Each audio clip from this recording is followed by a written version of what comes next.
Hey there, Internet friends. Trevor Starkey here with another episode of Movie Monday. Today I want to talk about The Greatest Showman. This is a movie that's been on my radar for probably a couple months now, I guess. Specifically, I want to shout out Brianne Chandler, Miss Movies, who really championed it and got to see it kind of in at the premiere, and really enjoyed it and had a great time with it. And she and I have very similar tastes in terms of movie musicals and stuff, so I figured I was probably going to enjoy it. And so I went and saw it. I've seen it twice now. I saw it first with my sister on a random Friday afternoon or something like that, maybe.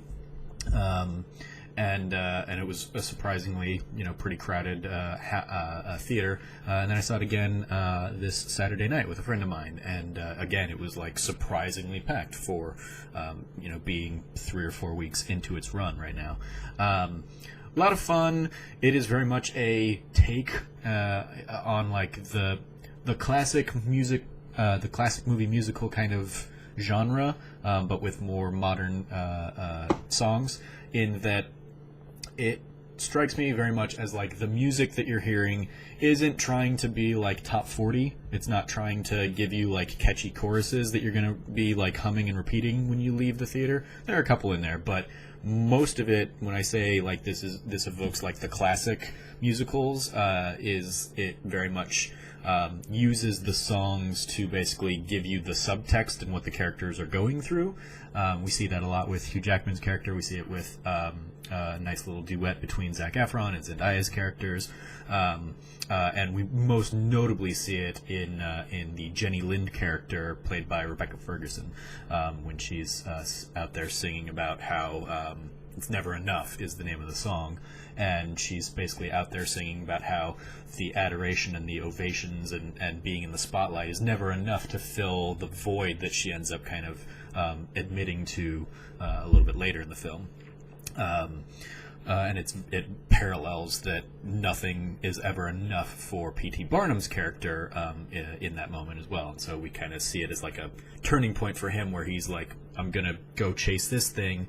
And for me, I was no, don't go chase that thing. That's not the family and stuff you've built up.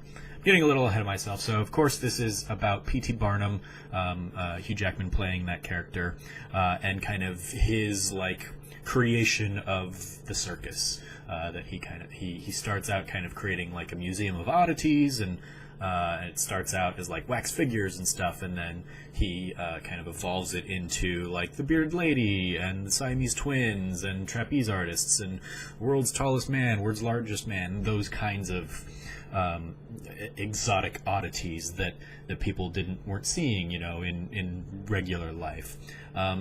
So the performances are great. Everybody's having a lot of fun in the show, and the songs and music, I think, really do serve the show, the musical well. If I do have issues with the show, it's that it feels often rushed, and it kind of touches on things instead of really it touches on a lot of issues without really resolving some of them or satisfactorily resolving them. It feels like we touch on, okay, this couple couldn't really be together because of interracial relations at the time, but that kind of gets glossed over, and they get a happy ending.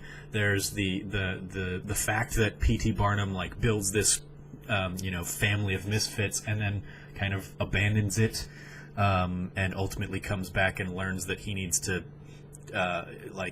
support his family, his personal family. He builds up these misfits, and then he is very eager and quick to dismiss them for, as he says, something real. He when he brings Jenny Lind into the thing, he talks about the fact that he knows that he's his reputation as a charlatan, and that he's his line is basically audiences pay for the pleasure of being hoodwinked in my shows. Just for once, I want to give them something real in Jenny Lind as the world famous opera singer kind of character. So it's it's a weird thing, because it's he's not a likable character when he makes that about face, and he bought these people together, you think, because he wants to kind of put a spotlight on the disenfranchised, as the critic character kind of touches on later in the film, that even though he didn't like the show, he thought the people did, and even though it's not art, there's like bringing people of different shapes and sizes and creeds and cultures together was a celebration of humanity. He kind of talks about it as, and so it feels like it tries to evoke that, but it doesn't quite feel earned, just because of how quickly Barnum is willing to dismiss all those people for like the big flashy real thing in Jenny Lind. He comes back around to it, and to like family as kind of the overarching theme of the film, both his real family and this kind of not ham-fisted, that's the wrong phrase, this kind of cobbled together family of misfits that he creates. So it's a fun film. I had a good time with it. I enjoyed it both times I saw it, and I enjoy listening to the soundtrack and kind of like picking apart the songs and really enjoying them. But again, they're not trying to be catchy songs in the same way that like Frozen was, or stuff like that. So it's an interesting new old musical kind of thing. But overall, I had a good time with it. If you like movie musicals, you will probably enjoy this. If you like Hugh Jackman, he's certainly a lot of fun in here. Michelle Williams as Charity is his wife, P.T.'s wife. Really has a few like moments that steal the show for me. In particular, her song "Tightrope" that she's singing basically as P.T. has gone off onto this tour with Jenny Lind, and she just wants him back in the house with the kids, because like they have everything they need, but P.T.'s always chasing something, the next thing. And so she's got a fantastic performance there. And like I said earlier, probably my favorite number in the film is a duet between Zac Efron and Zendaya, where they sing "Rewrite the Stars." And what's beautiful about it in the context of the film is that it's these two characters. Again, it's a little rushed in terms of like, oh, there's a flirtation there, and then Zac Efron's character is basically like shamed out of liking her, and so like they're holding hands, and then somebody sees and he immediately kind of dismisses her, and she goes off, and that happens like twice, and then suddenly they're brought together for this song.